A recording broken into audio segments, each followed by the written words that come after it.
नमस्कार दोस्तों, स्वागत है आपका technical classes bye Mukesh Yadav YouTube channel में। दोस्तों, वीडियो पसंद आए तो वीडियो को ज़्यादा से ज़्यादा लाइक और शेयर करें। आज हम देखेंगे डोमेस्टिकल अप्लायंसेस, जो अपने घरेलू यंत्र होते हैं, जो घरेलू उपकरण होते हैं, आज हम उनके बारे में देखेंगे। आज का पहला क्वेश्चन है, हीटिंग तत्व बनाने के लिए जो हीटिंग एलिमेंट होती है, हीटिंग एलिमेंट बनाने के लिए किस सामग्री का प्रयोग किया जाता है। जो हीटिंग एलिमेंट होती है, जो अपने किसी को भी गर्म करने के काम में आती है, उसमें उसको बनाने के लिए कौन सी धातु का प्रयोग किया जाता है, तो उसके लिए अपने एक मिश्र धातु प्रयोग करते हैं, वो होती है अपनी नाइक्रोम, जो निकिल और क्रोमियम का मिश्रण होता है। निकिल प्लस क्रोमियम, क्रोमियम का मिश्रण होता है। निकिल का 60% मिश्रण होता है और क्रोमियम का होता है वो 40% मिश्रण होता है। अगला क्वेश्चन देखो, अगला क्वेश्चन है, विद्युत इस्त्री के भाग का नाम क्या है।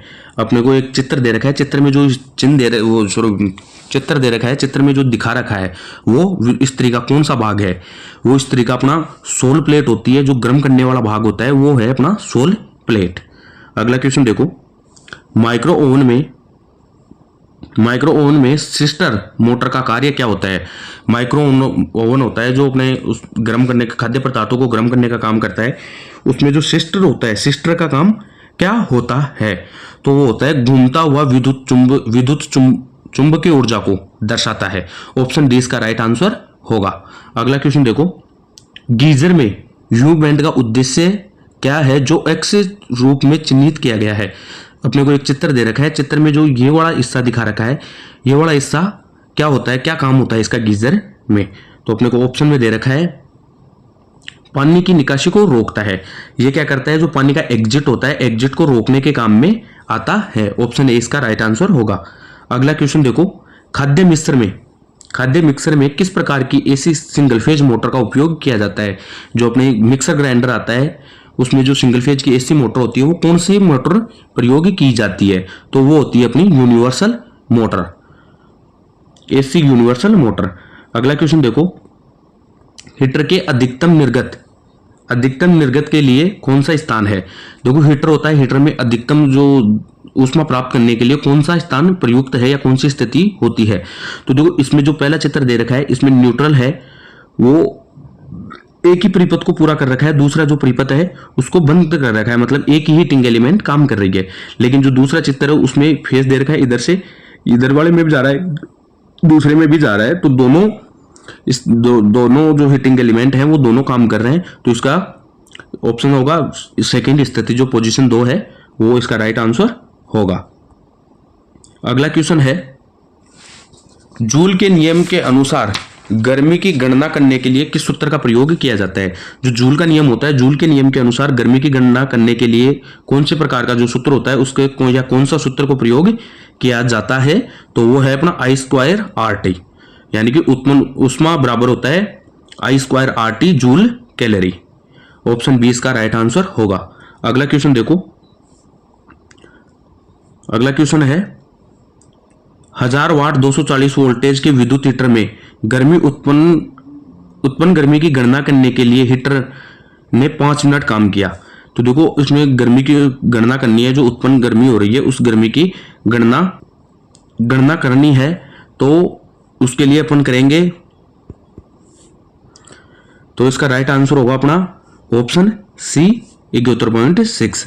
अगला क्वेश्चन देखो, हीटर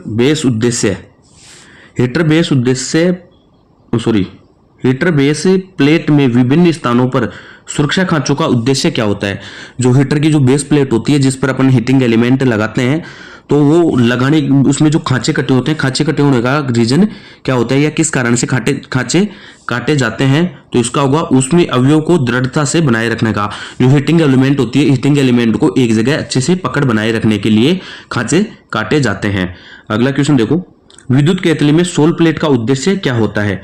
जो विद्युत केतली होती है, विद्युत केतली में जो सोल प्लेट होती है, सोल प्लेट लगाने का उद्देश्य क्या होता है, तो वो होता है अवयव को कंटेनर के निकटतम संपर्क में रखने के लिए। ऑप्शन डी इसका राइट आंसर होगा। अगला क्वेश्चन देखो, माइक्रो ओवन में प्रयुक्त मैग्नेट्रोन ट्यूब फिलामेंट का वोल्टेज क्या होता है, जो मैग्नेट्रॉन ट्यूब होती है उसका वोल्टेज क्या होता है, तो वो होता है अपना 3.2 वोल्टेज AC। अगला क्वेश्चन देखो, रुक कर चलने पर फूड मिक्सर में क्या खराबी होती है। यदि कोई भी अपना फूड मिक्सर है जो ग्राइंडर होता है, ग्राइंडर यदि रुक कर चल रहा है तो रुक कर चलने का रीजन होता है फटा हुआ ब्रश, क्योंकि ब्रश फट जाएगा तो जो कार्बन कम्यूटेटर होता है, कम्यूटेटर का संपर्क सही से स्थापित नहीं हो पाता है। उस वजह से जो अपना रोटर होता है वो रुक कर आर्मेचर होता है इसमें, तो आर्मेचर क्या करेगा, रुक कर चलेगा। अगला क्वेश्चन देखो, अगला क्वेश्चन है एकल क्लापंप मोटर में क्या दोष क्या है यदि धीमी गति से चलता है।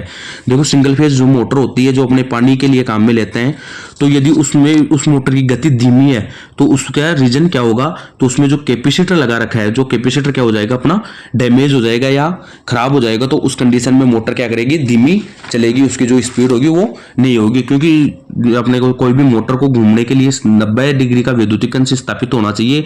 तो वो कैपेसिटर खराब हो जाएगा तो अपने 90 डिग्री का वैद्युतिक अंश स्थापित नहीं होगा। तो इसका ऑप्शन ए राइट आंसर होगा, डिफेक्टिव कैपेसिटर।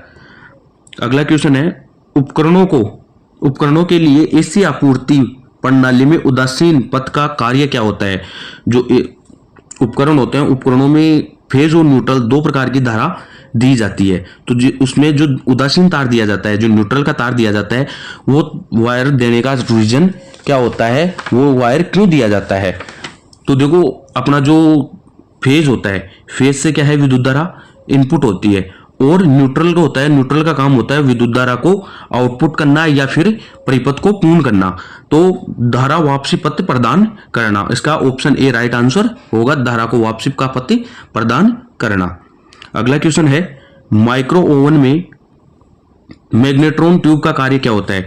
जो मैग्नेट्रॉन ट्यूब होती है उसका काम क्या होता है, तो उसका काम होता है दोलन और खाना पकाने की आवृत्ति का उत्पादन करना। जो खाना, यदि अपन माइक्रो ओवन में खाना रखते हैं तो उसको जो पकाने की क्रिया होती है वो किसके द्वारा होती है, अपने मैग्नेट्रॉन ट्यूब के द्वारा। तो इसका ऑप्शन सी राइट आंसर होगा। अगला क्वेश्चन देखो,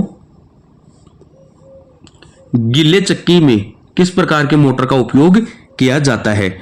तो जो चक्की होती है अपने आटा वगैरह पीसने के काम में लेते हैं, तो उसमें किस प्रकार की मोटर का प्रयोग किया जाता है, तो वो होती है अपनी capacitor start induction run motor. Option c इसका राइट आंसर होगा। अगला क्वेश्चन है, सर्किट का नाम क्या है। अपने को एक चित्र दे रखा है, इस चित्र में जो सर्किट दे रखा है वो सर्किट का नाम क्या है। तो देखो इसमें इनपुट में दे रखी है अपन ने सिंगल फेज AC, पंखे का इसमें सिंबल दे रखा है, और एक लगा रखा है कैपेसिटर, और दो लगा रखे हैं इसमें गेट, और रेजिस्टेंस लगा रखा है। परिवर्तमान प्रतिरोधक जो रियोस्टेट होता है, यहाँ पर रियोस्टेट भी लगा रखा है। तो ये हो जाएगा अपना, यदि इसमें गेट लगा रखे हैं तो ये हो जाएगा अपना इलेक्ट्रॉनिक पंखा, क्योंकि यहाँ पर पंखे का सिंबल दे रखा है और कैपेसिटर भी लगा रखा है, इलेक्ट्रॉनिक युक्तियां लगा रखी हैं, और साथ में लगा रखे हैं प्रतिरोधक। तो ये हो जाएगा अपना इलेक्ट्रॉनिक पंखा। ऑप्शन ए इसका राइट आंसर होगा। आज की क्लास में इतना ही। यदि वीडियो पसंद आए तो वीडियो को ज़्यादा से ज़्यादा शेयर और लाइक करें, और चैनल को सब्सक्राइब भी करें, क्योंकि आप लोग वीडियो को देखते हैं, वीडियो को लाइक भी करते हैं, लेकिन चैनल को सब्सक्राइब नहीं करें। तो वीडियो को ज़्यादा से ज़्यादा शेयर करें, लाइक करें और चैनल को सब्सक्राइब करें। Thank you.